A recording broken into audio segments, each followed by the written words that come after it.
Virus அப்படின்னா என்ன?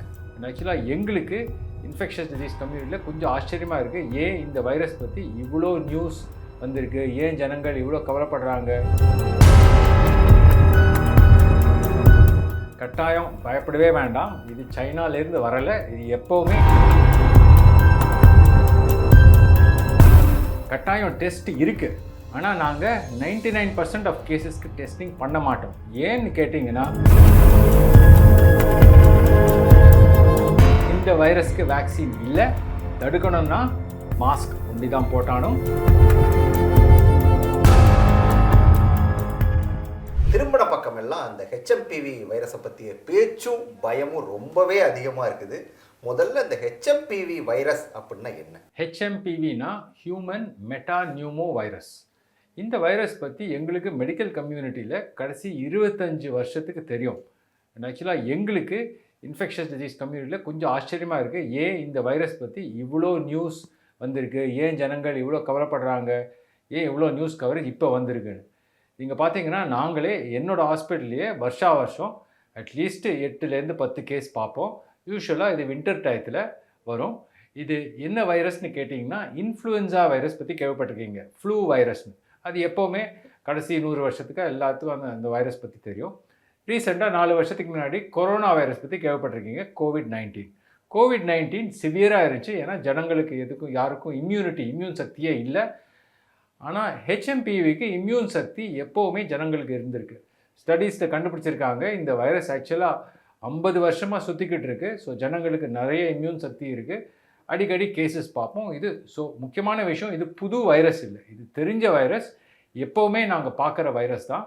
கொஞ்சம் நம்பர் ஆஃப் கேசஸ் அதிகமாக இருக்கலாம், அவ்வளோதான். இது கொரோனா மாதிரி சைனாவிலேருந்து வந்துருச்சு, இங்கேயும் பெருசாக பரவ போகுது, ஒரு லாக்டவுன் வரப்போகுது அப்படின்லாம் சொல்லி மக்கள் பயப்பட ஆரம்பிச்சிட்டாங்க. பொதுவாக இந்த வைரஸ், இந்த ஹெச்எம்பிவி வைரஸோட சிம்டம்ஸ் அப்படின்னா என்னவா இருக்கும்? கட்டாயம் பயப்படவே வேண்டாம், இது சைனாலேருந்து வரலை. இது எப்போவுமே இந்தியாவில் இருந்திருக்கு. இது ஆக்சுவலாக முதல்ல நெதர்லாண்ட்ஸ், யூரோப்பில் கண்டுபிடிச்சிருக்காங்க இந்த வைரஸ். ஸோ இது புது வைரஸ் இல்லை. ஜனங்களுக்கு நல்ல இம்யூன் சக்தி இருக்குது. இதுக்கு வேக்சினேஷன் தேவைப்படாது. சிம்டம்ஸ் பார்த்தீங்கன்னா, இது ஃப்ளூ வைரஸ் மாதிரி. ஃப்ளூ வைரஸ்னால என்ன சிம்டம்ஸ் வரும்? இருமல், சளி, தொண்டைவலி, மூச்சு வாங்கலாம், சிவியர் ஆயிடுச்சுன்னா, அண்ட் ஜுரம் இருக்கலாம். அண்டு கொரோனா மாதிரியே சின்னவங்களுக்கு, வேறு எந்த நோய் இருக்காதவங்களுக்கு எந்த பிரச்சனையும் ஏற்படாது.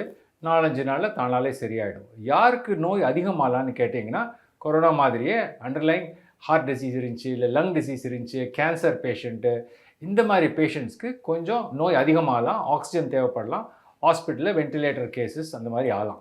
பட் 99% பேஷண்ட்ஸ்க்கு எதுவும் ஆகாது. 3-4 நாள் இருக்கும், தானாலே சரியாக போயிடும். ஹெச்எம்பி வைரஸை பொறுத்த வரைக்கும் இது குழந்தைகளை தான் அதிகம் தாக்கும் அப்படிலாம் கூட செய்திகளை பரப்புகிறாங்க. அந்த வாட்ஸ்அப் வழியாக பரவுற செய்திகள் இது குழந்தைகளை தான் அதிகம் தாக்குமா?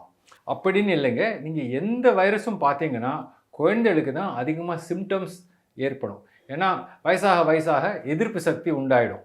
ஸோ ஒரு 10 வயசுக்கு மேலே பார்த்தீங்கன்னா யாருக்காவது இருமல் சளி 3-4 நாள் தான் இருக்கும், சரியாயிடுவாங்க. யாருக்கு சிவியர் டிசீஸ் வரலான்னா 70-80 வயசுக்கு மேலே இருக்கிறவங்களுக்கு, இல்லை வேறு ஏதாவது நோய் இருக்கிறவங்களுக்கு, அவங்களுக்கு தான் சிவியராக தெரியும். ஆனால் நாம் குழந்தையில் அதிகமாக பார்க்குறது எல்லா வைரஸுக்கும் இதே மாதிரி தான். இன்ஃப்ளூயன்ஸா, ஆர்எஸ்வி, நிறைய வைரஸஸ், ஃப்ளூ லைக் வைரஸஸ்ன்னு நாங்கள் சொல்லுவோம்.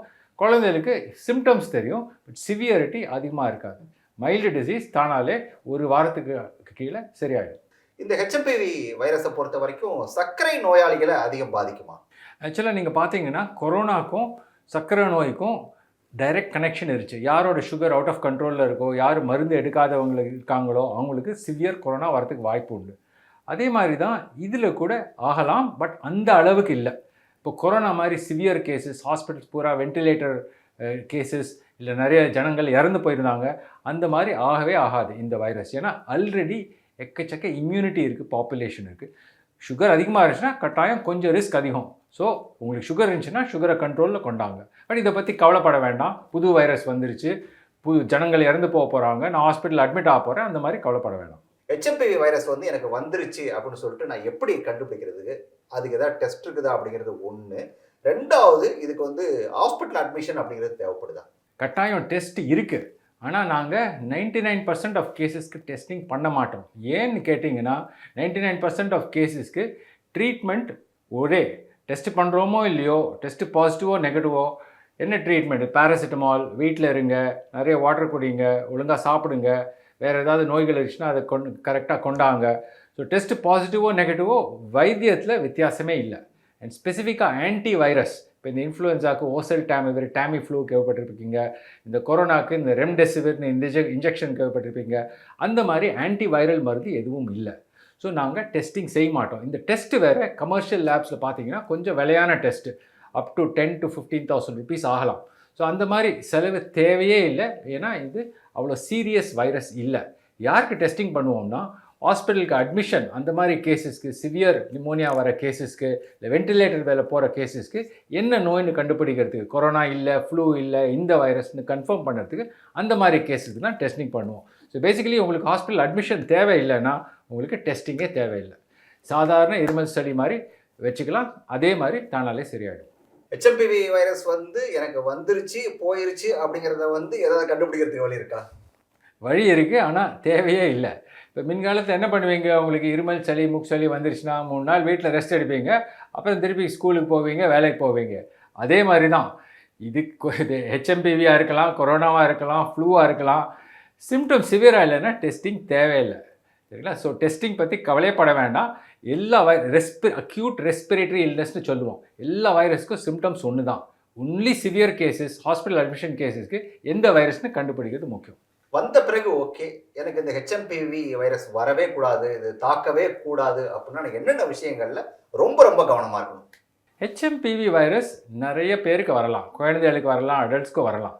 ஆனால் சிவியர் டிசீஸ் வராத இருக்கிறதுக்கு உங்களோட கோமார்பிடிட்டிஸ், சுகரு, பிபி, ஹார்ட் பிரச்சனை, லங் பிரச்சனை, ஆர்கன் டிரான்ஸ்பிளான்ட், கேன்சர் இந்த மாதிரி இருந்துச்சுன்னா அந்த நோய்களை கண்ட்ரோலில் வைக்கணும். ஒன்று நோய் வராத பார்த்துக்கணும், சுகரை கண்ட்ரோல் பண்ணணும், வெயிட்டை ரெடியூஸ் பண்ணணும், இதெல்லாம் செய்யணும். அப்படி நோய் இருந்துச்சுன்னா டாக்டரை பார்த்துட்டு நோய் கண்ட்ரோலில் இருக்கணும். நோய் கண்ட்ரோலில் இருந்துச்சுன்னா இந்த வைரஸ் பற்றி கவலைப்பட வேண்டாம். நீங்கள் ஹெச்எம்பிவி வைரஸை தடுக்கிறதுக்கு மாஸ்க் இந்த சமயத்தில் இந்த சூழலில் கட்டாயம் மாஸ்க்கு இந்த வைரஸை தடுக்கும். அதே ஆர்டினரி சர்ஜிக்கல் மாஸ்க் போட்டால் போகணும். N95 மாஸ்க் அதெல்லாம் தேவையில்லை. ஆனால் யாருக்கு மாஸ்க் முக்கியம்?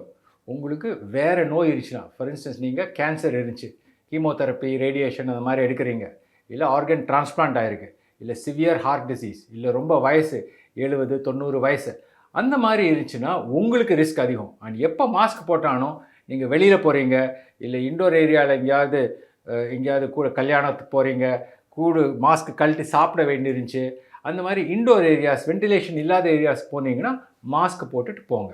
இது கொரோனா மாதிரி இல்லை, ஃப்ளூனால மாதிரி கூட இல்லை. The most severe viruses corona and influenza. HMPV 1 மடங்கு கம்மி. ஸோ ஜனங்களுக்கு கவலைப்பட வேண்டாம். உங்களுக்கு ஏதாவது சீரியஸ் நோய் இருந்துச்சுன்னா வெளியில் போகிறச்ச அந்த டயத்தில் மாஸ்க் போட்டுட்டு போங்க, அவ்வளோதான். இந்தியாவுக்குள்ள பெங்களூரில் வந்துருச்சு, தமிழ்நாட்டில் சேலத்தில் 2 கேஸு, சென்னையில் 8 கேஸு, அதே போல் மதுரையில் வந்துருச்சு, இந்த பக்கம் கோயம்புத்தூரில் வந்துருச்சுன்னு எல்லாம் சொல்லிட்டு செய்திகள் வர ஆரம்பிச்சிருச்சு. இது இன்னும் கேசஸே அதிகமானா கூட மக்கள் பயப்பட வேண்டிய அவசியம் இல்லையா? அவசியமே இல்லை. நான் சொன்ன மாதிரி நானே ஒவ்வொரு வருஷமும் ஒரு 7-8 கேஸ் பார்ப்போம். மாதத்துக்கு ஒரு கேஸ் கட்டாயம் இருக்கும். அது ஒரு டாக்டர், எல்லா ஹாஸ்பிட்டலும் சேர்த்து பார்த்தீங்கன்னா கட்டாயம் இது எல்லாரும் பார்த்துருக்க. எவ்ரி டாக்டர் இந்த பேஷண்ட் நோயை பார்த்துருக்காங்க. டெஸ்டிங் பண்ணுறாங்களோ இல்லையோ வேறு விஷயம். ஏன்னா நான் சொன்ன மாதிரி serious cases, hospital admission cases தான் டெஸ்டிங்கே பண்ணுவோம். அந்த சீரியஸாக இல்லைன்னா டெஸ்டிங்கே பண்ண மாட்டோம். ஸோ இந்த நோய் எப்போவுமே இருக்கிற நோய் இப்போ கொஞ்சம் கேஸஸ் அதிகமாக இருக்குது, அவ்வளோதான். ஸோ இதை பற்றி கவலைப்படாதீங்க. டெஸ்டிங் 99% கேஸஸ்க்கு தேவையில்லை. ஸோ டெஸ்டிங் தேவையில்லைன்னா சொல்ல முடியாது. சாதாரண ஃப்ளூவாக இந்த ஹெச்எம்பிவியாக சொல்ல முடியாது.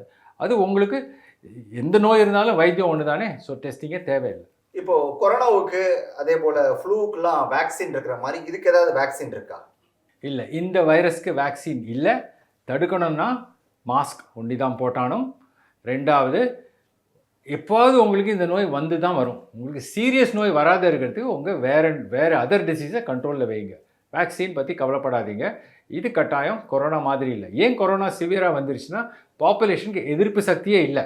ஸோ ஒன்று நேச்சுரல் இன்ஃபெக்ஷனால் எதிர்ப்பு சக்தி வந்துருச்சு, இல்லை தடுப்பூசி போட்டு எதிர்ப்பு சக்தி வந்துருச்சு. இந்த வைரஸ் பல வைரஸ், இதுக்கு வேக்சின் இப்போதைக்கு தேவையே இல்லை. எனக்கு கடைசியாக ஒரே ஒரு சந்தேகம் தான். இது நீங்கள் வந்து வருஷம் வருஷம் நீங்கள் வந்து ரெகுலராக பார்க்குற வைரஸ் தான், இது வந்து ஏற்கனவே பார்த்த வைரஸ் தான், புது வைரஸ் இல்லை அப்படின்னு சொன்னாலுமே கூட கடந்த 20 வருஷமா இல்லாத அளவுக்கு திடீர்னு இந்த வைரஸை பற்றிய பேச்சு அதிகமானது, கேசஸ் அதிகமானதுக்கு என்ன காரணம்? பர்டிகுலராக ஏதாவது காரணம் இருக்கா?